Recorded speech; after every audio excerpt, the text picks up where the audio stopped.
आज त दैलोबाट निस्किने साथ यति साह्रो राम्रो दर्शन पाउँदैछ हो।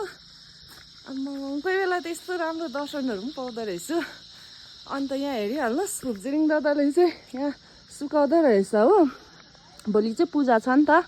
अन्त दैलोबाट डाइरेक्ट देख्दाखेरि चाहिँ मनै खुसी भएर आउँदो रहेछ कि।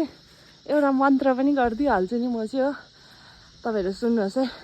सांगे छोदाङ छोकी चोक नम्ला जेन्छु बादु दाग्ने ग्याप्सुजी दागी जिन्सो गेप्पे सोनमके डोला पेन्सी सांगे दुपरा सियो। मलाई चाहिँ मन्त्र चाहिँ सबै आउँछ कि। तर म यहाँ फुपजिरिङ दादाले देख्दा फुपजिरिङ दादाले सुकाउँदा चाहिँ मलाई अब अलिकति मनमा आइहाल्छ नि त। यो चाहिँ मेरो सबसे भन्दा अगाडि भन्ने मन्त्र हो। भनिदिनु त फुपजिरिङ दादा न। हेर न मैले चाहिँ धोएर सुकाए कि कलरहरू जाँदैन होला नि डाइरेक्ट जान्दैन। उयो साङ र धुपले चाहिँ अलिअलि मैला हुन्छ नि त सालमा एकपल्ट चाहिँ। भने चाहिँ कालो भएको थियो कि अलिकति धोएर सुकाएको यो। भनिदिनु नि त्यो के भन्नु नाम त एकदम अप्ठ्यारो छ कि। यहाँ देखो त यता तपाईँ अलिक अगाडि जानु त। हैन यहाँ आउन त्यो देखेर देख्दा हुन्छ।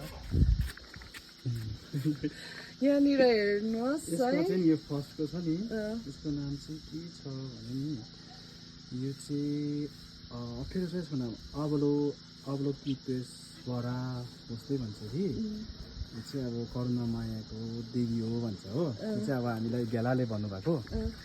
अनि सेकेन्डमा के छ यसको के छ सेकेन्डमा भने बुद्ध भगवानहरूको चाहिँ प्रायः सबै एउटै खालको देख्छ कि। अन्त नाममा चाहिँ हामी चाहिँ पुरा कन्फ्युज हुन्छ हो।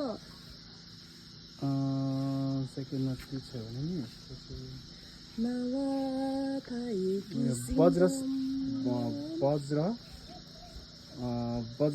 वज्र सद्भ भन्छ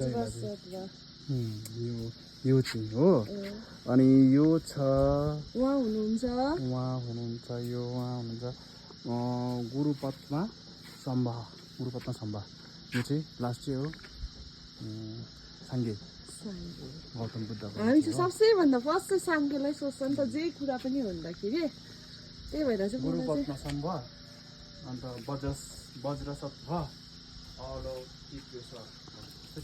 आज त के हो दैलोबाट निस्किने साथ यति साह्रो राम्रो दर्शन पाएँ कि यस्तो खुसी लाग्यो हो। अन्त मलाई मन्त्रहरू चाहिँ प्रायः आउँछ हो। अब मन्त्रहरू भनिबस्दा चाहिँ लामो भिडियो हुन्छ। भोलि पूजामै भन्छु मन्त्र चाहिँ है।